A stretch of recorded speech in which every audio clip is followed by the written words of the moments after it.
After the collapse of the Austrian-Hungarian Empire in 1918, Austria hoped to join Germany, but the Allies said no, fearing a powerful united German-speaking state.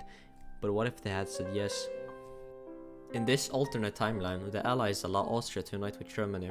The clause banning Anschluss is removed, thanks to the US President Woodrow Wilson's push for self-determination. In early 1920, a referendum in Austria passes overwhelmingly. Vienna votes to join Berlin. The new Greater German Republic is born. Austria becomes a federal state inside Germany. Vienna becomes the second largest city in the Republic. Germany is now larger, but also more fragile. Austria brings Catholic voters, conservatives, monarchists, and cultural differences. Italy, now sharing a direct border with Germany, begins building Alpine fortifications. The map of Europe just got more dangerous.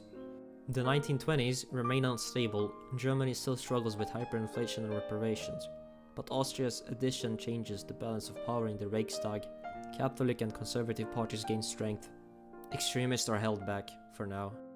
Hitler still rises, but he loses one of his key propaganda tools. In our world, the 1938 Anschluss was a triumph, proof that he could unite all Germans. Here, there is no Anschluss. Austria already joined, legally, peacefully, and decades earlier. The Nazi Party still exists, but it grows more slowly. Hitler is just one of many southern German nationalists. His message is less unique, and his rise more contested. Meanwhile, Europe watches.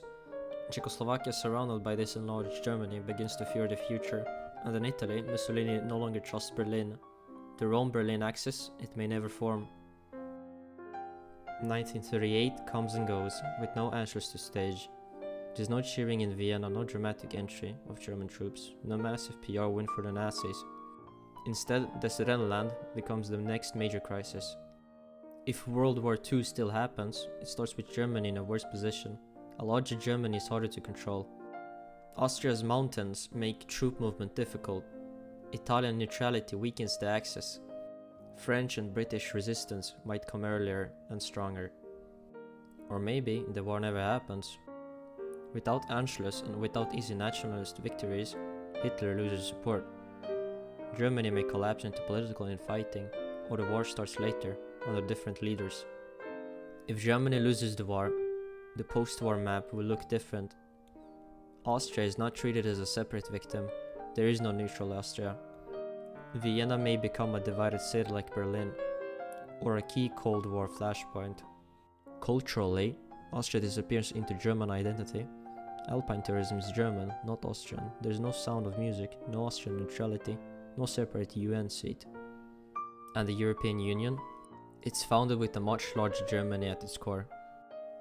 All of this because of a single sentence removed from a treaty. A legal, peaceful union between Austria and Germany would have changed the story of the 20th century, not with tanks, not with war, just with a vote and a signature.